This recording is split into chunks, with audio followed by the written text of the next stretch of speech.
Welcome to ఆదర్శ official YouTube channel.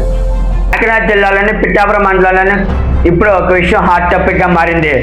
Pithapuram మండలంలోని కొన్ని ప్రైవేట్ కార్పొరేట్ స్కూల్లో ప్రభుత్వ అనుమతి లేకుండా పాఠ్య పుస్తకాలు యూనిఫామ్ అమ్ముతున్నారని ఎస్ఎఫ్ఐ నాయకులు తనిఖీలు నిర్వహించారు.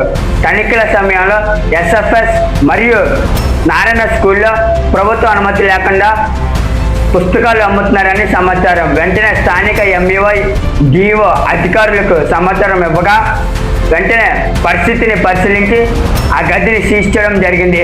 అధిక ధరలకు పాఠ్య పుస్తకాలు అమ్ముతున్నారని, విద్యార్థులపై భారం మోపుతున్నారని ఎస్ఎఫ్ఐ మానిక కుటుంబ సభ్యులు ఆగ్రహం వ్యక్తం చేశారు. బాధ్యతలపై కఠిన చర్యలు తీసుకోవాలని డిమాండ్ చేశారు.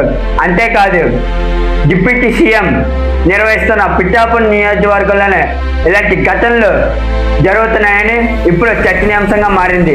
మరి ఇలాంటి ఘటనలపై మీ అభిప్రాయం ఏంటో కామెంట్ చేయండి ఫ్రెండ్స్.